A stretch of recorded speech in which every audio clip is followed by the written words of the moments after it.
मान्यता।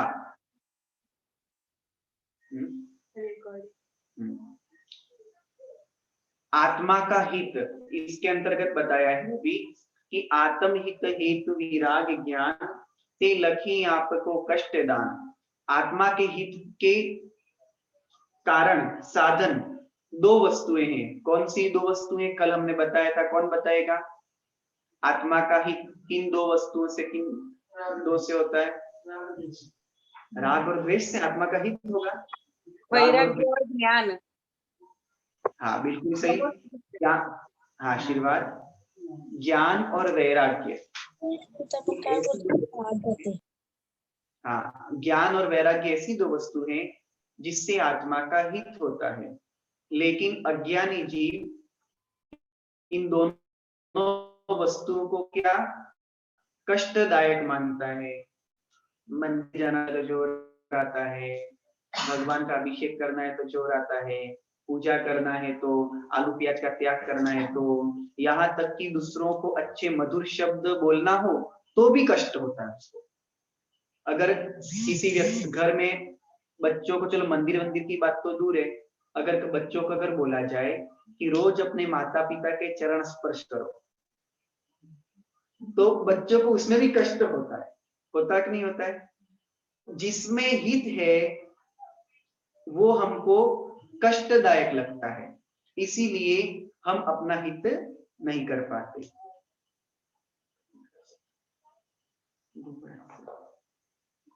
तो आत्मा का हित ज्ञान और वैराग्य से होता है। विपरीत मान्यता का त्याग कर देना, उसमें ही आत्मा का हित है। आत्महित क्या है? विपरीत मान्यताओं का त्याग कर देना। जैसे मैंने अभी एक एग्जांपल बताया था कि बच्चों को माता पिता के चरण स्पर्श करने की बात करें तो उन्हें वह क्या लगता है? बैकवर्ड लगता है, किसी को शर्म आती है। तो क्या होता है, माता पिता चरण क्यों छूना, नाना प्रकार की वो बातें करेंगे। तो ये क्या हो गया? विपरीत मान्यता। अब इस विपरीत मान्यता का जिस दिन त्याग हो जाएगा तो उस दिन क्या हो जाएगा? आत्मा का हित हो जाएगा। तो आत्मा का हित क्या है? विपरीत मान्यताओं का त्याग कर देना आत्मा का हित है। जो एग्जाम्पल मैंने एक आपको बताया है वो मात्र उतना ही नहीं है, वो एग्जाम्पल वैसा सब जगह सर्वत्र हर प्रसंग में हर क्षेत्र में हमें वह लगाना चाहिए। तो अब शुभ अशुभ बंध के फल मजार, रति अरति करे निज पद विसार। शुभ कर्मों का जब उदय होता है तब जीव राग करता है, और अशुभ कर्मों का जब उदय होता है तब वही जीव द्वेष करता है। ठीक है? रति अरति करे निज पद विसार। तब राग द्वेष, रति अरति क्या होता है तो उसकी डेफिनेशन, उसकी परिभाषा आप लोग लिख सकते हैं। यहाँ पर आपको स्क्रीन शेयर कर रहे हैं यहाँ पे।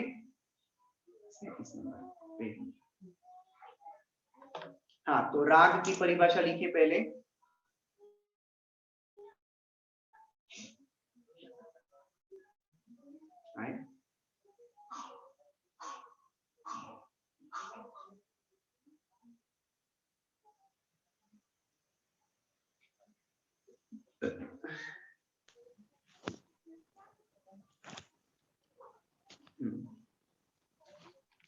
हम इसलिए आपको क्या लिखने में आपके कोई ग्रामर संबंधी कोई अशुद्धि ना हो, इसलिए हम आपको यहाँ पे स्क्रीन शेयर करा रहे हैं।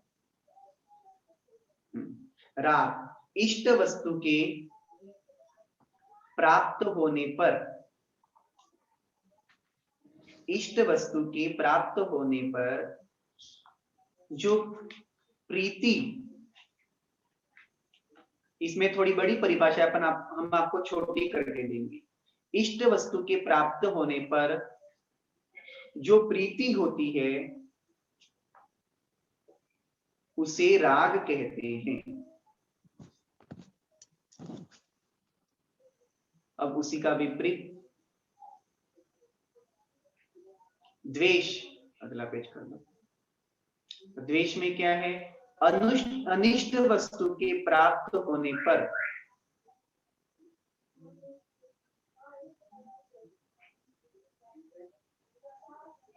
अनिष्ट वस्तु के प्राप्त होने पर जो अप्रीति रूप परिणाम होते हैं वह द्वेष है।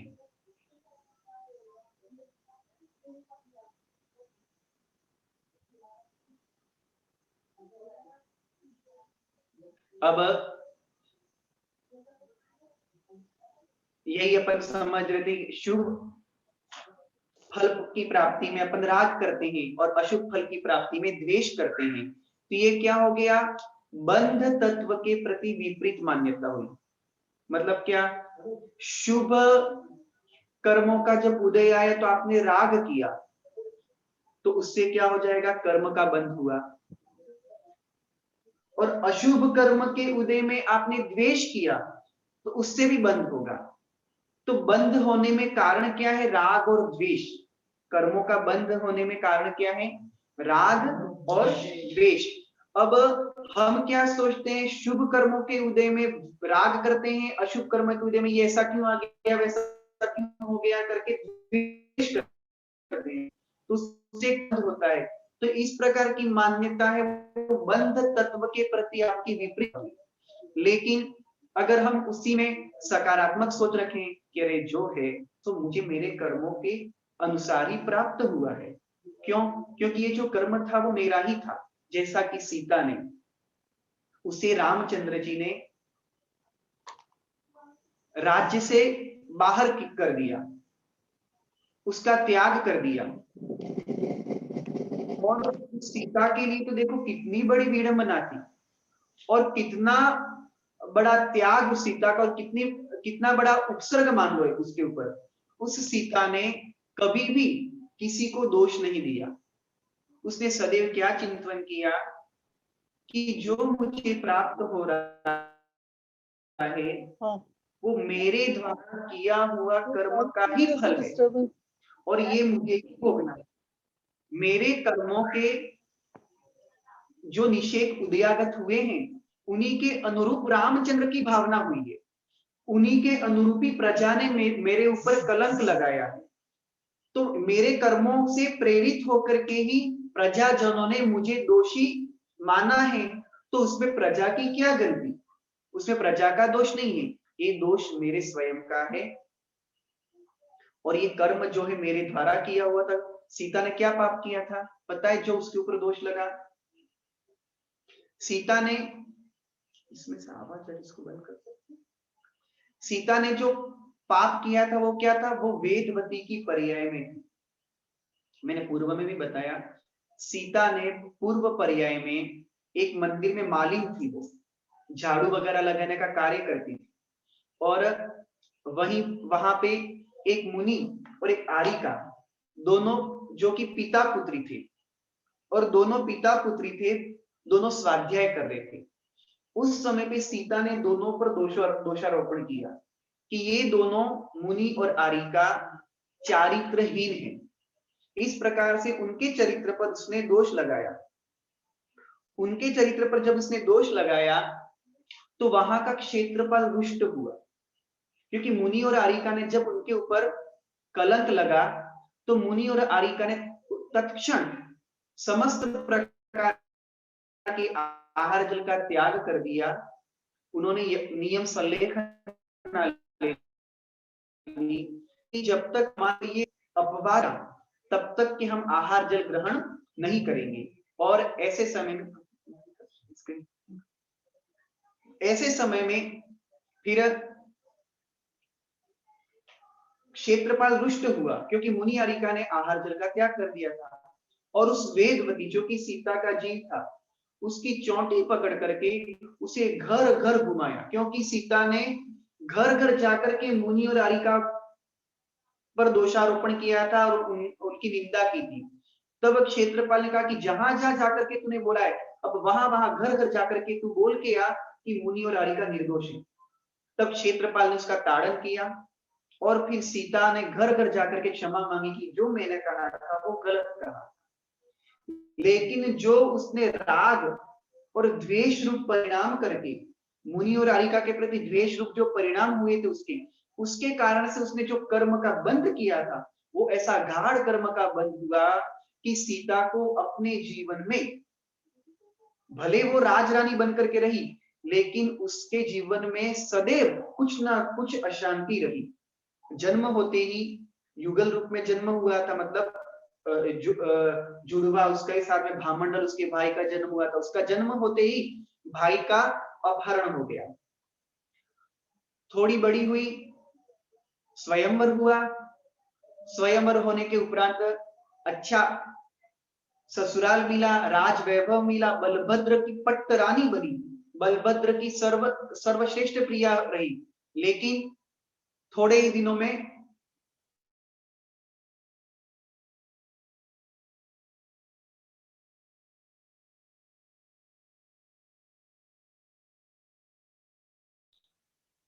वनवास बोलते हैं, लेकिन अपने पद्म पुराण के हिसाब से उनको कोई वनवास ही मिला ऐसा नहीं है। उनका पुण्य इतना था कि उन्हें जगह जगह पे राजाओं ने उनकी अगवानी की और उन्हें अपना अतिथि बना करके अपने महलों में रखा। जंगल में भी रहे वे, वहां पर भी सुख था सीता को। लेकिन फिर आगे क्या हुआ, रावण हरण करके ले गया। चलो फिर भी रावण को भी राम ने जीता,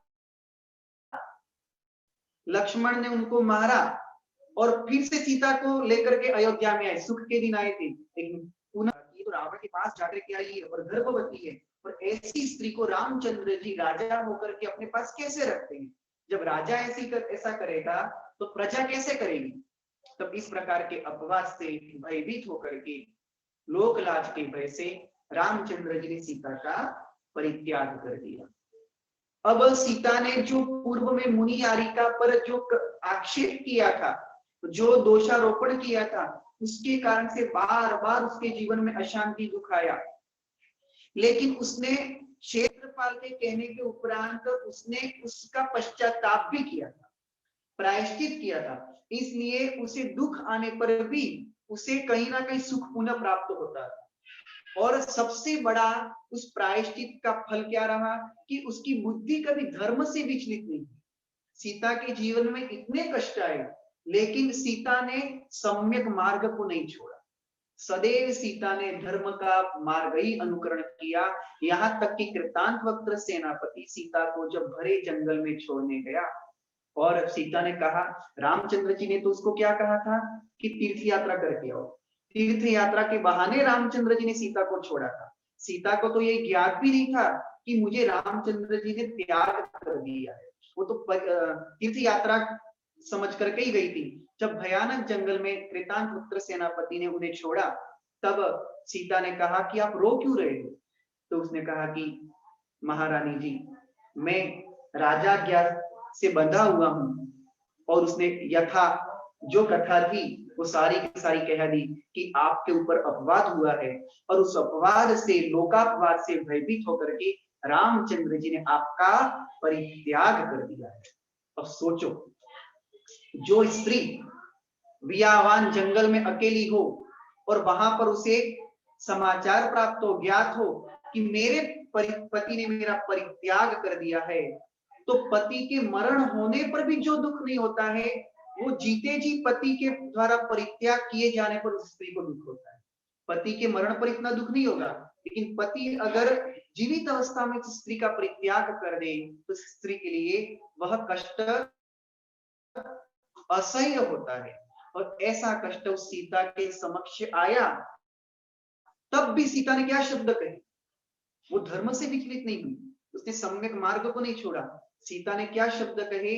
आप मेरे नाथ से, मेरे स्वामी से जाकर के एक ही बात कहना कि जिस प्रकार से आपने लोक लाज से मेरा त्याग कर दिया है, इस प्रकार से लोक लाज के भय से कदापि धर्म का त्याग मत करो। ये सीता के वचन थे उस समय। और कृतांतवक्त्र सेनापति को सीता ने कहा कि आप क्यों भयभीत होते हो? आपने तो राजाज्ञा का पालन किया है, आपने अपने कर्तव्य को निभाया है। मुझे मेरा कर्तव्य निभाना है, चाहे मैं जंगल में रहूं कि कहीं भी रहूं। मेरा कर्तव्य क्या है? पूर्वकृत कर्म का जब उदय हुआ है तो उसको समता से, बिना राग के और बिना द्वेष के सहन करना।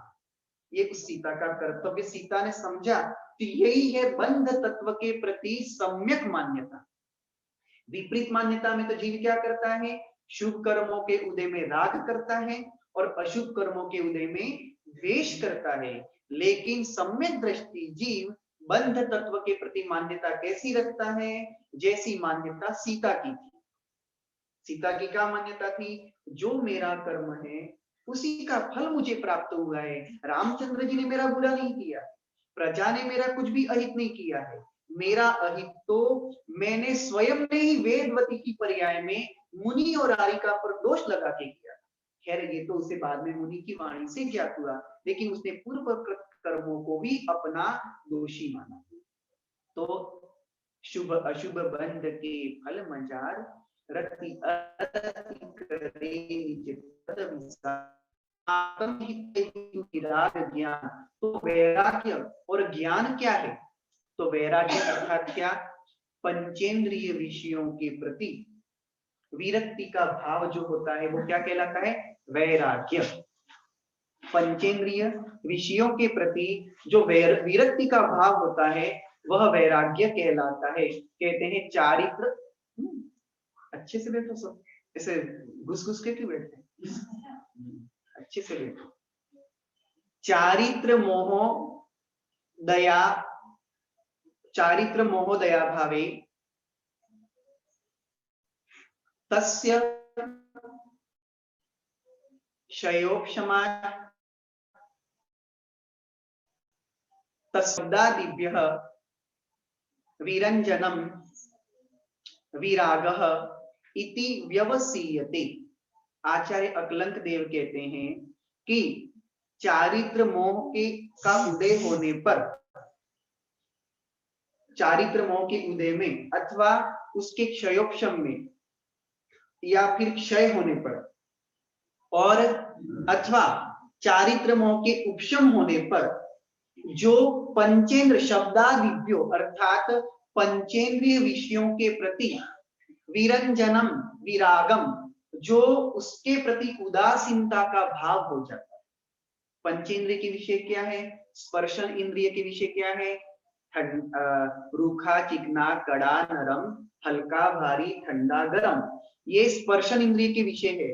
अब चाहे ठंड लगे कि गर्मी लगे, उसमें राग द्वेष रूप परिणाम नहीं होना। ये स्पर्शन इंद्रिय के प्रति उदासीनता वैराग्य का भाव हो गया। रसना इंद्रिय के प्रति वैराग्य कैसे? तो चाहे आपको भोजन में खट्टा मिले कि मीठा मिले कि चरपरा मिले कि तिक्त मिले कि खारा मिले कि रूखा मिले कि सूखा मिले, जो भी मिला उसमें समता का भाव, न राग न द्वेष। रसगुल्ला खाने को मिल गया, अरे मजा आ गया, ये राग भाव हो गया, तो भी वैराग्य नहीं है। और उस रसगुल्ले में अगर गलती से शक्कर की जगह किसी ने नमक डाल दिया है तो द्वेष का भाव नहीं होना। तो ये रसना इंद्रिय के प्रति जो उदासीनता का भाव है वो क्या हो गया? रसनेन्द्रिय विजय, नियंत्रण। तो ये वैराग्य हुआ। वैरागी मतलब मात्र घर छोड़ देना या पूजा पाठ कर लेना, धर्म कर लेना, समाज में आगे बढ़ जाना, मात्र इतना ही वैराग्य नहीं है। ये सब चीजें आपके अंदर आएंगी तब आप वैराग्य है, आपके में वैराग्य है, वरना दीक्षा लेकर के भी वैराग्य नहीं है। फिर उसके पश्चात घ्राणेन्द्रिय के प्रति क्या वैराग्य का भाव, विरक्ति कैसी? तो चाहे दुर्गंध हो तो नाक नहीं मसोड़ना, सुगंध हो कितनी अच्छी सुगंध है, तो न राग करना न द्वेष करना, में समानता का भाव रखना, ये क्या कहलाता है? घ्राणेन्द्रिय के प्रति उदासीनता का भाव हो गया। फिर चक्षु इंद्रिय, अब आंखों से आप बहुत सारे सुंदर रूप भी देखते हो, असुंदर रूप भी देखते हो। सुंदर रूप को देख करके उसके प्रति आकर्षित हो जाना, और किसी को कुरूप देख करके उसके प्रति ग्लानि का, तुच्छता का भाव आ जाना, ये भी राग द्वेष रूप परिणति हुई। लेकिन चक्षु इंद्रिय के द्वारा नाना रूपों को, नाना वर्णों को देखने के उपरांत भी हृदय में किसी भी प्रकार की कलुषता, राग द्वेष की नहीं होना, ये वैराग्य हुआ। फिर कर्णेन्द्रिय, शब्द, किसी की कर्कश वाणी सुनकर के द्वेष करना और मधुर वाणी को सुनकर के राग करना, ये वैराग्य नहीं है। लेकिन चाहे कर्कश वाणी सुनने मिले, चाहे मधुर वाणी सुनने मिले, दोनों में समानता का भाव रखना। तो इस प्रकार से पंचेंद्रियों के प्रति जो विरक्ति का भाव है वह क्या कहलाता है? वैराग्य। तो आत्मा का हित किसमें है? वैराग्य और ज्ञान में। तो वैराग्य की परिभाषा हमने आपको बता दी कि वैराग्य क्या है, अर्थात इन पंचेंद्रिय के विषयों के साथ में रह करके भी इन विषयों का अधीन नहीं होना, ये वैराग्य है। क्योंकि आप इन विषयों को छोड़ नहीं सकते, इन विषयों को मुनि भी नहीं छोड़ सकते। क्यों? चौके में भी जाएंगे तो रसना इंद्रिय के विषय सामने आएंगे, कहीं बाहर घूमेंगे तो ठंडी गर्म हवा, नाना प्रकार के स्पर्श इंद्रिय के विषय आएंगे, घ्राण इंद्रिय के विषय भी आएंगे। रास्ते में जब विहार करते हैं तब कहीं गंदगी मिलती है तो दुर्गंध आती है, कहीं सुगंध भी मिलती है, लेकिन दोनों में समानता का भाव रखना।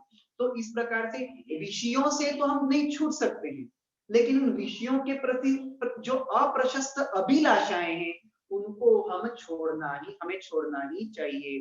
प्रशस्त अभिलाषा नहीं, जैसे चक्षु इंद्रिय के विषय में क्या सुंदर और असुंदर रूप में समानता का भाव रखना, ये चक्षु इंद्रिय का विषय है। उसी प्रकार से जिन प्रतिमा का दर्शन करना, ये भी चक्षु इंद्रिय का विषय है। लेकिन जिन प्रतिमा का, अरे नहीं मैं तो वैरागी हूं इसलिए मुझे सुंदर रूप भी नहीं देखना है, असुंदर रूप भी नहीं देखना है, ऐसा करके आप भगवान के दर्शन करना नहीं छोड़ देना।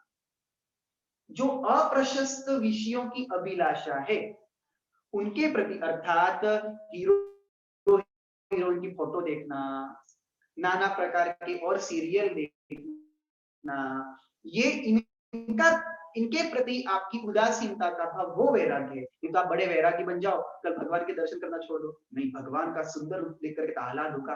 कोई मुनिराज कोई सुंदर हो तो मुनिराज के प्रति एक विशेष भक्ति उनके रूप को देख करके होगी। कोई आरिका माता जी बड़ी सुंदर है तो उनके प्रति देख करके विशेष भक्ति, हमारे मुद्रा को देख करके जो भक्ति उमड़ती है वो इंद्रिय विषय नहीं है, वो आपकी भक्ति है, वो आपका उनके प्रति अहोभाव है। तो इस प्रकार से पंचेंद्रिय विषयों के प्रति उदासीनता, समता का जो भाव है वह वैराग्य कहलाता है। और इसके साथ में मन के ऊपर भी नियंत्रण करना, ये भी वैराग्य है। क्योंकि पंचेंद्रिय विषयों के प्रति तो नियंत्रण हो गया, लेकिन मन भी कितना चंचल है, उस मन को भी हमें संभाल के रखना, चंचल मन को भी निश्चल करने का प्रयत्न करना, ये वैराग्य है। अब ज्ञान, आत्मा का हित करने वाली दो वस्तुएं हैं, एक वैराग्य और दूसरा ज्ञान। तो ज्ञान क्या है? वह ज्ञान जो है वह स्वयं और संसार के स्वरूप को जानना, स्वयं को भी जानना और संसार के स्वरूप को भी जानना, जिस गुण के द्वारा होता है, मतलब जिस गुण के द्वारा स्वयं और संसार के स्वरूप का जानना होता है वह क्या कहलाता है? ज्ञान कहलाता है। अब आप स्वयं को नहीं जानोगे और संसार के स्वरूप को भी नहीं जानोगे तो आप अपना संसार का भी कोई कार्य क्यों ना हो कर पाओगे क्या? नहीं कर पाओगे। स्वयं को भी जानना आवश्यक है। जैसे कोई व्यक्ति नया व्यापार करता है तो व्यापार कैसे करेगा? स्वयं को जान के ही तो करेगा कि वो कितना मूलधन लगाएगा, जितनी उसकी सामर्थ्य होगी उतनी तो लगाएगा वो, कि मैं इतना परिश्रम कर पाऊंगा कि नहीं कर पाऊंगा।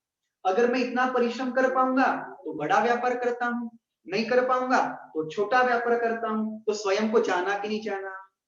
स्वयं को जाने बिना क्या वो इस प्रकार का कार्य कर सकता था? नहीं कर सकता था। ये तो स्वयं को जानना उसने बिजनेस के लिए। फिर संसार के स्वरूप को, तो उसके लिए संसार का स्वरूप क्या है?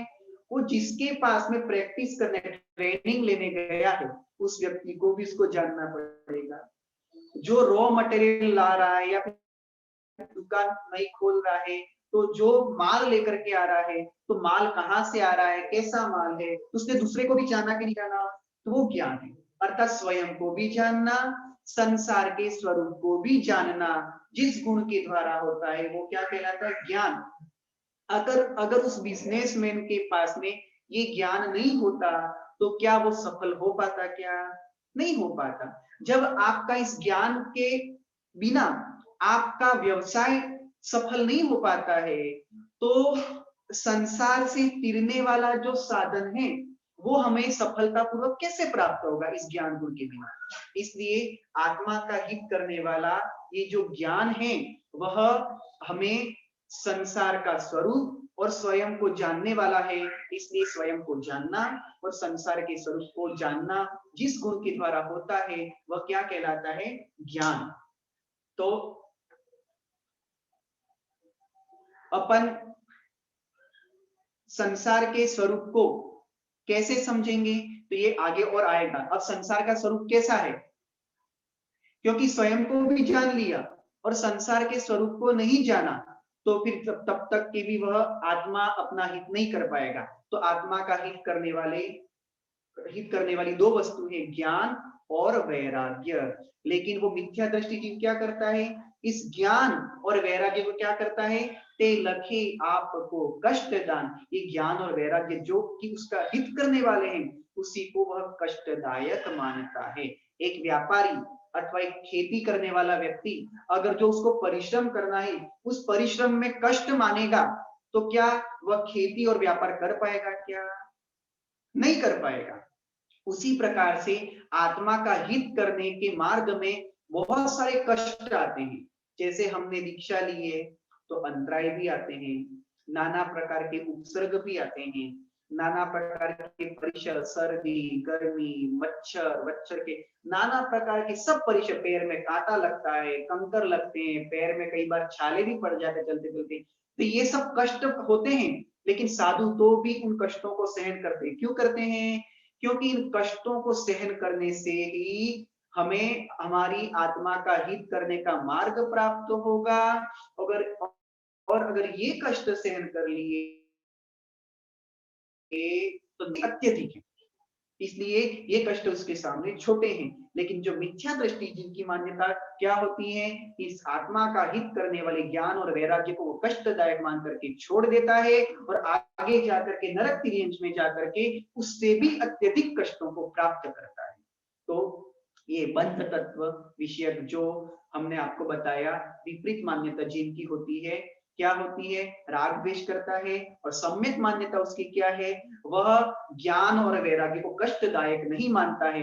धर्म का प्रत्येक कार्य वह रुचि पूर्वक करता है, उत्साह पूर्वक करता है। क्यों? क्योंकि इससे मेरा हित होने वाला है। एक पढ़ने वाला बच्चा, नींद आ रही है, सब कुछ हो रहा है, लेकिन फिर भी रात रात रात जाग करके पढ़ता है कि नहीं पढ़ता है?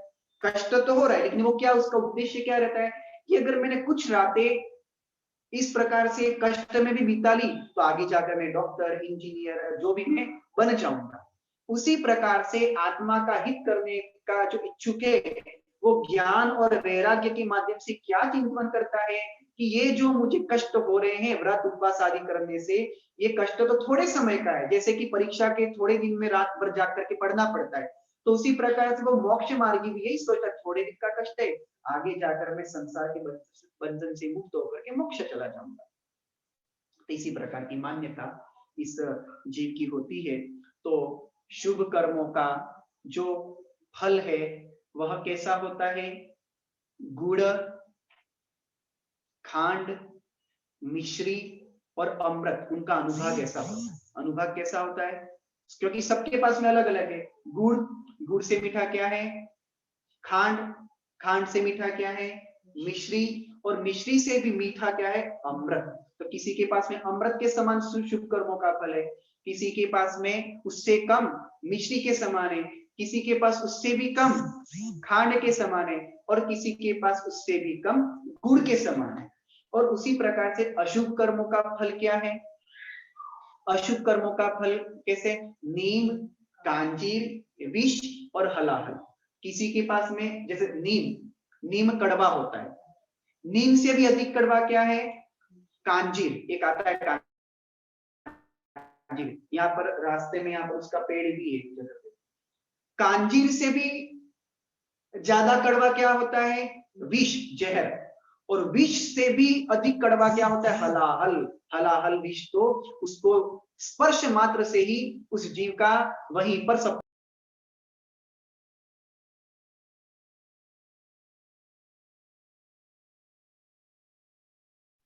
नमोस्तु मनुष्य, नमोस्तु मनुष्य। अक्षता मनीषी की आवाज नहीं आ रही है।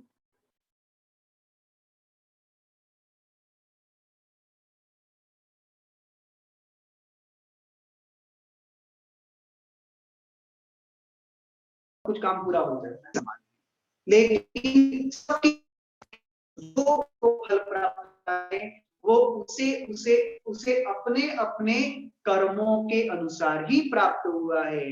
इसलिए न राग करना न द्वेष करना, चाहे सुख हो चाहे दुख हो, समता रूप नाम रखना। एक भजन सुना होगा आपने ना, सुख दुख दोनों रहते जिसमें जीवन है होगा, कभी धूप तो कभी छांव, कभी धूप तो कभी छांव, ऊपर वाला पासा फेंके नीचे पड़ते दाम, कभी धूप तो कभी छांव। ऊपर वाला पासा फेंके, ये ऊपर वाला पासा फेंकने वाला कौन है? ऊपर वाले कोई सिद्ध भगवान पासा नहीं फेंक रहे हैं। ये ऊपर वाला जो अपन बोलते ना, जो करता ऊपर वाला करता है, जो करता ऊपर वाला करता है, वो ऊपर वाला कोई और नहीं है, हम खुद ही वो ऊपर वाले हैं। आया समझ में? ऊपर वाले कौन है? हम खुद ही हैं। अर्थात क्या? जो हमने पहले जो कर्म किया था वही ऊपर वाला है। आया समझ में? वो ही पासा फेंकता है। वो ऊपर वाला कौन है? आपका कर्म है। कोई भगवान किसी को सुख देते हैं और भगवान किसी को दुख देते हैं, ऐसा नहीं है। उन भगवान में अनंत दान नाम की शक्ति है। तुम उनकी भक्ति करोगे तो स्वयं कल्प वृक्ष के पास जो कुछ मिल जाता है वो उनकी भक्ति के माध्यम से आपको प्राप्त हो जाएगा। नहीं तो कल से आप भगवान की भक्ति करना छोड़ दोगे कि भगवान कुछ देते नहीं है। देते हैं, लेकिन आपका पुरुषार्थ होगा, उसके अनुरूप ही आपको प्राप्त होगा। तो जो ऊपर वाला पासा फेंकी, तो सीता के लिए पासा किसने फेंका था? हमारे लिए पासा कौन फेंकता है? ऊपर वाला कौन? वही हमारा ही कर्म, जो चाहे शुभ हो चाहे अशुभ हो। शुभ अशुभ बंध के फल मजार, रति अरति करे निज पद विसार, आत्म हित हेतु विराज ज्ञान, ते लखे आप को कष्ट दान। इस प्रकार से आज हमने बंध तत्व के विषय में जीव की मान्यताओं के बारे में समझा कि मिथ्या दृष्टि की मान्यता क्या होती है और सम्यक दृष्टि की मान्यता क्या होती है। अब इस विषय में किसी का कोई प्रश्न हो तो वो कर सकता है, ऑफलाइन वाले भी और ऑनलाइन वाले भी। अच्छा, कुंजल जी का प्रश्न है, यहाँ पूछिए। नमोस्तु गुरुदेव। आशीर्वाद। गुरुदेव, आपने बोला ना कि वैराग्य वैराग्य मतलब पंच इंद्रिय विषयों के प्रति विरक्ति रखना, राग द्वेष नहीं करना। तो मतलब हम संसारी जीव हैं, तो संसार में रहते हुए मतलब वैराग्य करना पॉसिबल नहीं है ना, क्योंकि कहीं भी जाए, हम किसी ने कुछ बनाया, उसकी अच्छी स्मेल आ रही है तो हम उसके लिए अच्छा नहीं बोलेंगे। तो मतलब वो भी हमारे लिए ठीक नहीं है। किसी ने कुछ बोला, अच्छा बोला, तो उसके लिए हम कुछ बोल सकते हैं। किसी ने कुछ अच्छा लिखा तो उसके लिए हम बोल सकते हैं, या किसी ने कुछ अच्छा खाना बनाया तो उसके लिए हम बोल सकते, मतलब वो हमारी एक क्या बोलते हैं, अ, मतलब हमारी एक कर्तव्य, पता नहीं क्या कुछ बोलते हैं ना कि हम हमें अच्छा समझ बोलना गया ही आपका चाहिए प्रश्न उसमें। है। हाँ, देखिए, ये जो है पंचेंद्रिय विषय, ये तपस्या है। वो दूसरों के लिए नहीं है, वो स्वयं के लिए है। आप दूसरों ने, किसी ने अच्छा कार्य किया है तो उसको अच्छा बोल, उसकी प्रशंसा कर रहे हो, वो आपका गुण है। लेकिन स्वयं उसमें नहीं फूल जाना कि अरे अच्छी सुगंध आ रही है, या फिर दुर्गंध आ रही है, द्वेष नहीं करना। मात्र इतना ही करना है कि आपका स्वयं पर नियंत्रण हो। दूसरे की प्रशंसा करना, दूसरे को प्रोत्साहन देना, इसमें कोई गलत कार्य नहीं है। ये तो बल्कि ये हमारा सद्गुण कहलाता है, सम्यक दृष्टि का गुण कहलाता है कि वह गुणवान का गुणगान करे। परंतु अगर किसी ने गलत किया है तो उसके पिता, उसको गलत नहीं बताना। अगर कोई वो अपना व्यक्ति तो उसे समझा तो सकते हैं। अब पंचेंद्रिय विषयों के प्रति आप घर में रह करके कैसे वैरागी बन के रहो, तो ये है कि आप संसार के समस्त भोग और उपभोग का सेवन करते हुए भी आप उसमें अति आसक्ति रूप परिणाम मत रखो, क्योंकि सम्यक दृष्टि हो अथवा पंचम गुणस्थानवर्ती जीव भी संसार के भोगों को गृहस्थी में रह करके भोगता है, लेकिन वो क्या करता है, खेद पूर्वक कि ये जो मैं कर रहा हूँ मुझे करना पड़ रहा है, लेकिन एक ना एक दिन मुझे इससे मुक्त होना है, इस प्रकार का वो भाव रखेगा। जैसे भरत चक्रवर्ती 96,000 रानियों के साथ में रहते हुए भी उसके मन में क्या परिणाम रहता है कि एक ना एक दिन मुझे इससे छुटकारा प्राप्त करना है। क्यों? क्योंकि ये जो मैं कर रहा हूँ वो मेरी आत्मा का हित इसमें नहीं, मेरी आत्मा का हित तो किसमें है, जब मैं ये सब छोड़ करके मोक्ष मार्ग में बढ़ूंगा। मतलब इससे क्या होगा, फिर जो हम भोगों को भोग रहे हैं वो अति आसक्ति पूर्वक नहीं भोगेंगे। कैसे भोगेंगे? खेद पूर्वक भोगेंगे, विवश होकर के भोगेंगे कि मैं जब तक घर में हूँ तब तक मुझे ये सब घर की गृहस्थी संभालनी पड़ रही है, लेकिन एक दिन ऐसा है कि मैं इन सबसे मुक्त हो जाऊं। इस प्रकार का वैराग्य ही, इतना ही वैराग्य आपका घर में हो सकता है। इससे ज्यादा वैराग्य जब आपको हो जाएगा तो आप घर छोड़ करके दीक्षा लेते। ठीक है, हुआ समाधान आपका? समाधान हुआ कुंजल जी का? हाँ गुरुदेव।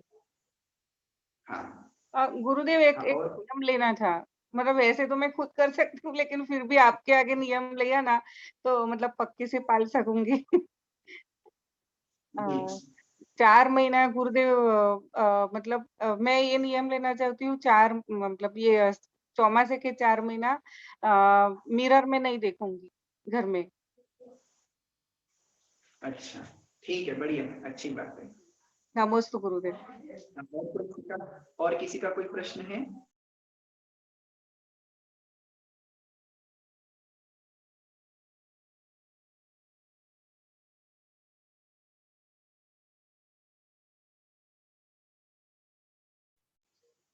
हाँ, सार्थः इतना कहने की बात यह कि घर में हाँ सकाटे उन्होंने मैं रोज स्वाध्याय करूंगा इस प्रकार का नियम दिया है, तो उनके लिए भी आशीर्वाद। लेकिन स्वाध्याय भी पुराण ग्रंथों का करना, क्योंकि बड़े बड़े ग्रंथों का जो स्वाध्याय होता है वह गुरु की साक्षी में ही होता है, इसलिए पुराण ग्रंथ अथवा चरणामृत के जो ग्रंथ है इस प्रकार के स्वाध्याय घर में क्या करें।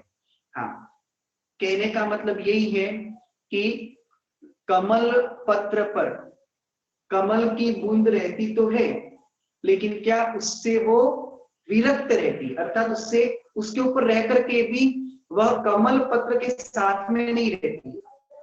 कमल के पत्ते पर जल की जो बूंद रहती है वह कमल कभी उसको एब्जॉर्ब नहीं करता, अर्थात स्वीकार नहीं करता है, रची पची नहीं रहती है। कमल का पत्ता थोड़ा सा हिला कि वो बूंद वहां से निकल जाएगी। तो हमारा भी घर के प्रति जो आसक्ति का भाव उतना ही रहना चाहिए कि जितना कमल के ऊपर कमल पानी की बूंद का रहता है, उतना ही हमें रखना चाहिए।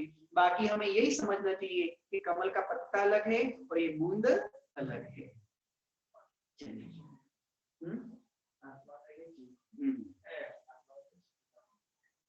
चलिए ठीक है, अब कल हम समझेंगे निर्जरा तत्व के विषय में, जीव की क्या विपरीत मान्यता और क्या सम्यक मान्यता होती है। ज्ञान और वैराग्य का विषय बड़ा लंबा था, इसलिए 2-3 दिन चला है। अब कल से अपन निर्जरा तत्व के विषय में बात करेंगे। जी, निर्वाणी के ज्ञान से सूझे का लो, सोवाणी मस्तकर्णम सदा देत मुझो।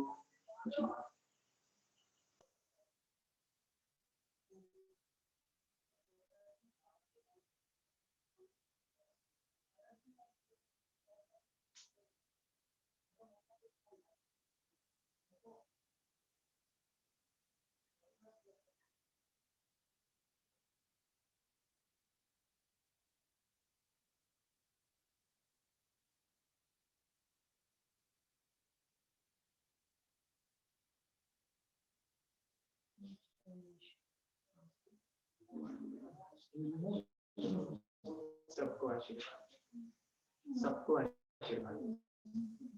नमोस्तु नमोस्तु गुरुदेव। नमोस्तु नमोस्तु नमोस्तु नमोस्तु गुरुदेव। नमोस्तु मनीश्री।